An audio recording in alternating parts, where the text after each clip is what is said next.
ಇನ್ನು smart card ಗೊಂದಲಕ್ಕೆ ಕಾರಣವಾಗಿದ್ದಂತಹ ಸಂಸ್ಥೆಗೆ ಮತ್ತೊಮ್ಮೆ ಟೆಂಡರ್ ಕೊಡಲಾಗಿದೆ. 6 ತಿಂಗಳಿನಿಂದ ಗ್ರಾಹಕರಿಗೆ ಸ್ಮಾರ್ಟ್ ಡಿಎಲ್ಒ ಇಲ್ಲ, ಸ್ಮಾರ್ಟ್ ಆರ್ಸಿನೂ ಕಾರ್ಡ್ ಸಿಗ್ತಾ ಇಲ್ಲ. ಸ್ಮಾರ್ಟ್ ಡಿಎಲ್ ಆರ್ಸಿ ಕಾರ್ಡ್ ಇಲ್ಲದೆ ಗ್ರಾಹಕರು ಪರದಾಡುವಂತಹ ಸ್ಥಿತಿ ನಿರ್ಮಾಣವಾಗಿತ್ತು. ಕಾರಣ ಕೇಳಿದ್ರೆ ಗುತ್ತಿಗೆದಾರನ ಸಮಸ್ಯೆ ಅಂತ ಅಧಿಕಾರಿಗಳು ಹೇಳ್ತಾ ಇದ್ದಾರೆ. ಸ್ಮಾರ್ಟ್ ಕಾರ್ಡ್ ಸಪ್ಲೈ ಆಗ್ತಾ ಇಲ್ಲ, ಹಾಗಾಗಿ ಸ್ಮಾರ್ಟ್ ಕಾರ್ಡ್ ಕೊಡೋದಕ್ಕಾಗ್ತಾ ಇಲ್ಲ ಅಂತ ಅಧಿಕಾರಿಗಳು ಗುತ್ತಿಗೆದಾರರ ಮೇಲೆ ಹೇಳ್ತಾ ಇದ್ದಾರೆ. ಆದ್ರೆ ಈಗೇನಾಗಿದೆ, ಅದೇ ಗುತ್ತಿಗೆದಾರರಿಗೆ ಮತ್ತೊಮ್ಮೆ ಗುತ್ತಿಗೆ ಕೊಟ್ಟಿದ್ದಾರೆ. ಇದು ಯಾವ ಖುಷಿಗೆ ಎಂದು ಗೊತ್ತಿಲ್ಲ, ಕಡಿಮೆ ಬಿಡ್ ಮಾಡಿದ್ರಂತೆ. ಹಾಗಾಗಿ ಅದೇ ಗುತ್ತಿಗೆದಾರನಿಗೆ ಮತ್ತೊಮ್ಮೆ ಗುತ್ತಿಗೆ ಕೊಟ್ಟಿದ್ದಾರೆ. ರೋಸ್ ಮಾರ್ಟ್ ಅನ್ನೋ ಸಂಸ್ಥೆ ಗುತ್ತಿಗೆ ಕೊಟ್ಟು ಅದನ್ನು ಸಮರ್ಥಿಸಿಕೊಂಡಿದ್ದಾರೆ ಸಾರಿಗೆ ಸಚಿವರು. ಅವರ ತೆಗೆಗೆ ಮತ್ತೆ ಟೆಂಡರ್ ಆಗಿದೆ, ಅವರೇ ಕಡಿಮೆ ಕೋಟ್ ಮಾಡಿದ್ದಾರೆ ಅಂತಿದ್ದಾರೆ. ಕಡಿಮೆ ಕೋಟ್ ಮಾಡಿದ್ದಾರೆ. ಪ್ರಾಬ್ಲಮ್ ಆಗಲ್ವಾ ಸರ್ ಸಾರ್ವಜನಿಕರಿಗೆ? ಈಗ ಟೆಂಡರ್ ಕರೆದಿದ್ದೀವಿ, ಟೆಂಡರಲ್ಲಿ ಯಾರು ಕಡಿಮೆ ಕೋಟ್ ಮಾಡಿರ್ತಾರೆ ಅವ್ರಿಗೆ ಕೊಡೋದು ಬಿಡೋದು ಒಂದು ಟೆಂಡರ್ ಕಮಿಟಿ ಇರುತ್ತೆ, ಅವ್ರು ತೀರ್ಮಾನ ಮಾಡ್ತಾರೆ. ಇವ್ರಿಗೆ ಕೇಂದ್ರ ಸರ್ಕಾರಕ್ಕೆ ಮನವಿ ಮಾಡಿದ್ರಿ ಸರ್ ಒಂದು ವಿಚಾರ ಮಾಡಿದ್ದೀವಿ, ಭಾಳ ಸಲ ಮಾಡಿದ್ದೀವಿ. ಏನಾಗುತ್ತೆ, ಹಿಂದೆ ನರ್ಮ್ ಸ್ಕೀಮಲ್ಲಿ ಸಬ್ಸಿಡಿ ಕೊಟ್ಟು ಗ್ರಾಮಾಂತರ ಪ್ರದೇಶದಲ್ಲಿ ನಗರ ಪ್ರದೇಶದಲ್ಲಿ ಬಸ್ಸುಗಳು ತೊಗೊಳಕ್ಕೆ ಅವಕಾಶ ಇತ್ತು. ಈಗ ಕೇಂದ್ರ ಸರ್ಕಾರ ಏನು ಮಾಡಿದರೆ ಹೊಸ ನೀತಿ GCC ಮಾಡಲ್ ಅಂತ, ಗ್ರಾಸ್ ಕಾಸ್ಟ್ ಕಾಂಟ್ಯಾಕ್ಟ್ ಅಂತ ಮಾಡ್ತಾರಪ್ಪ. ಅದು ಯಾರೋ ಪ್ರೈವೇಟವ್ರಿಗೆ ದುಡ್ಡು ಹೋಗುತ್ತೆ, ಅವ್ರ ಹತ್ರ ನಾವು ಬಾಡಿಗೆಗೆ ಬಸ್ ತೊಗೋಬೇಕು. ಕಂಡಕ್ಟರ್ ನಮ್ಮದು, ಬಸ್ ಅವ್ರದ್ದು, ಮತ್ತು ಡ್ರೈವರ್ ಅವ್ರದ್ದು ಅಲ್ವಾ. ನಮಗೆ ಕೊಟ್ಟರೆ ಸಂಸ್ಥೆಗಳಿಗೆ, ನಮ್ಮ BMTC ಒಂದು ಅಂತಲ್ಲ, ದೇಶದಲ್ಲಿ ಎಲ್ಲೆಲ್ಲಿ BMTC ಅಂದರೆ ನಗರ ಸಾರಿಗೆ ಇದೆ ಅವರೇ ಕೊಡಿಸ್ಬಿಟ್ರೆ ಕೇಂದ್ರ ಸರ್ಕಾರ ಸಂಸ್ಥೆಗಳಿಗೆ ಲಾಭ ಆಗುತ್ತೆ ಅಲ್ವಾ. ಗೊತ್ತಲ್ಲ, ನಾನು ಅಲ್ಲ, ನಾನು ಮುಂಚೆ ಇದ್ದವರು ಬರೆದಿದ್ದಾರೆ, ನಾನು ಹೇಳಿದ್ದೀನಿ, ಮತ್ತು ಬೇರೆ ಬೇರೆ ರಾಜ್ಯಗಳವರು ಕೂಡ ಹೇಳಿದ್ದಾರೆ.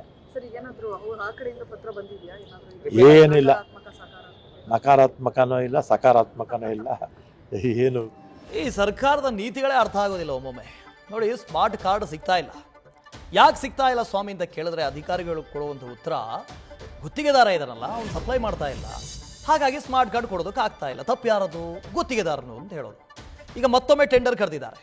ಈ ಟೆಂಡರಲ್ಲಿ ಹಳೆಯ ಗುತ್ತಿಗೆದಾರ ಇದ್ನಲ್ಲ, ಯಾರು ಸಪ್ಲೈ ಮಾಡ್ತಾ ಇರಲಿಲ್ವಲ್ಲ, ಅವನಿಗೆ ಮತ್ತೊಮ್ಮೆ ಗುತ್ತಿಗೆ ಕೊಟ್ಟಿದ್ದಾರೆ. ಯಾಕೆ ಸ್ವಾಮಿ ಹಿಂಗೆ ಮಾಡಿದ್ರಿ ಅಂತ ಕೇಳಿದ್ರೆ ಕಡಿಮೆ ಬಿಡ್ ಮಾಡ್ದ, ಅದಕ್ಕೆ ಕೊಟ್ವಿ ಅಂತ ಹೇಳ್ತಾರೆ.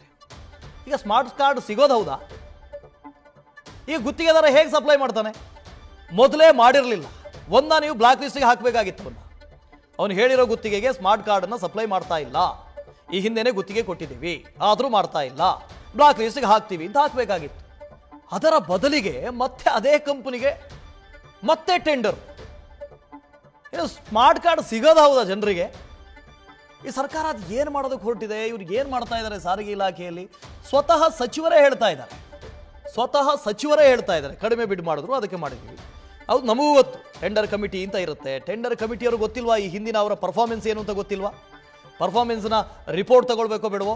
ಭರತ್ ಇದ್ರ ಬಗ್ಗೆ ಡೀಟೇಲ್ಸ್ ಕೊಡ್ತಾ ಹೋಗ್ತಾರೆ. ಭರತ್, ಈ ಹಿಂದೆ ಸಪ್ಲೈಯೇ ಮಾಡ್ತಾ ಇರಲಿಲ್ಲ, ಅವ್ರಿಗೆ ಮತ್ತೊಮ್ಮೆ ಟೆಂಡರ್ ಕೊಡೋದು ಅಂತ ಹೇಳಿದ್ರೆ ಏನಿದು? ಭ್ರಷ್ಟಾಚಾರ ಆಗಿದೆ ಅಂತ ಕಣ್ಣು ಮುಂದೆನೇ ಕಾಣಿಸ್ತಾ ಇದೆಯಲ್ಲ. ನಿಜ ವಾಸುದೇವ್ ಅಂತ ಹೇಳಿದ್ರೆ, ಈಗ ರೋಸ್ ಮಾರ್ಟ್ ಕಂಪನಿ ಅವ್ರಿಗೆ 2011ರಿಂದಲೂ ಕೂಡ ಟೆಂಡರ್ ಕೊಟ್ಟಿದ್ದಾರೆ. ಅವ್ರದ್ದು 2024 ಫೆಬ್ರವರಿದಲ್ಲೇ ಟೆಂಡರ್ ಮುಗಿದಿದೆ. ಸೊ ಅದಾದ ನಂತರ ಅಲ್ಲಿಂದ ಕೂಡ ಯಾವುದೇ ರೀತಿಯ ಸ್ಮಾರ್ಟ್ ಕಾರ್ಡ್ಗಳನ್ನ RC ಕಾರ್ಡ್ ಆಗಿರ್ಬೋದು, DL ಆಗಲಿ ಸಪ್ಲೈ ಮಾಡ್ತಿಲ್ಲ ಅವರು. ಸೊ ಇದ್ರ ಎಫೆಕ್ಟ್ ಯಾವ ತರ ಆಗಿದೆ ಅಂತ ಹೇಳಿದ್ರೆ ಸಾರ್ವಜನಿಕರಿಗೆ ಸಿಕ್ಕಾಪಟ್ಟೆ ತೊಂದರೆ ಆಗ್ತಿದೆ. ಅಂದ್ರೆ ಕಳೆದ 6 ತಿಂಗಳಿಂದ ಕೂಡ ಯಾವುದೇ ರಿಜಿಸ್ಟ್ರೇಷನ್ ಅಂದ್ರೆ ಹೊಸದಾಗಿ ವಾಹನ ಖರೀದಿ ಮಾಡ್ತಾ ಇರೋಂಥವ್ರಿಗೆ ಇದುವರೆಗೂ ಕೂಡ DL ಅಂದ್ರೆ RC ಕಾರ್ಡು ಸಿಗ್ತಾ ಇಲ್ಲ. ಹೊಸದಾಗಿ DL ಅಪ್ಲೈ ಮಾಡಿದವ್ರಿಗೆ ಅವ್ರಿಗೂ ಕೂಡ ಸ್ಮಾರ್ಟ್ ಕಾರ್ಡ್ ಸಿಗ್ತಾ ಇಲ್ಲ. ಇದು ನೇರವಾಗಿ ಹೊಣೆ ಆಗ್ತಿರೋದು ಗುತ್ತಿಗೆದಾರರಿಗೆ. ಅಂದ್ರೆ ಗುತ್ತಿಗೆದಾರರು ಸಪ್ಲೈ ಮಾಡ್ತಿಲ್ಲ, ಅದರಿಂದ ಕಾರ್ಡ್ಸ್ ಕೊಡಕ್ ಆಗ್ತಿಲ್ಲ ಅಂತ ಹೇಳಿ ಸಾರಿಗೆ ಇಲಾಖೆಯವರು ಕೂಡ ನೇರವಾಗಿ ಗುತ್ತಿಗೆದಾರರ ಮೇಲೆ ಹೊಣೆ ಹಾಕಿದ್ರು. ಆದ್ರೆ ಇಲ್ಲಿ ಇನ್ಫ್ಯಾಕ್ಟ್ ಇಲ್ಲಿ ಏನಾಗ್ತಿದೆ ಅಂತ ಹೇಳಿದ್ರೆ, ಈಗ ಹೊಸದಾಗಿ ಟೆಂಡರ್ ಕರೆದಿದ್ದಾರೆ. ಈ ಟೆಂಡರ್ ಅಲ್ಲಿ ಮತ್ತೆ ಹಳೆ ಗುತ್ತಿಗೆದಾರ ಏನಿದ್ರು ರೋಸ್ ಮಾರ್ಟ್ ಕಂಪನಿಯವರಿಗೆ ಅವ್ರಿಗೆ ಟೆಂಡರ್ ಆಗಿದೆ.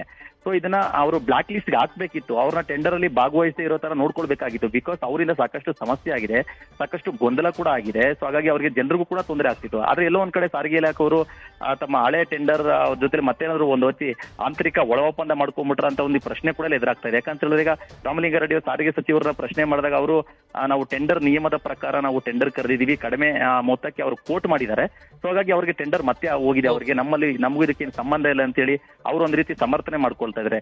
ಕೆಲವೊಂದ್ ಕಡೆ ಇದನ್ನ ಮುಂದಿನ ದಿನಗಳಲ್ಲಿ ಮತ್ತೆ ಅಂದ್ರೆ ಹಳೆ ಪ್ರಾಬ್ಲಮ್ ಏನಾಗಿತ್ತು ಅದು ಮತ್ತೆ ಆಗಲ್ವಾ ಅನ್ನೋದು ಕೂಡ ಇಲ್ಲಿ ನಾವು ಪ್ರಶ್ನೆ ಮಾಡಬೇಕಾಗಿದೆ ವಾಸ್ತವ. Okay, thank you Bharat. News first ನಿರ್ಭೀತಿಯಿಂದ ನಿಮ್ಮ ಪರವಾಗಿ.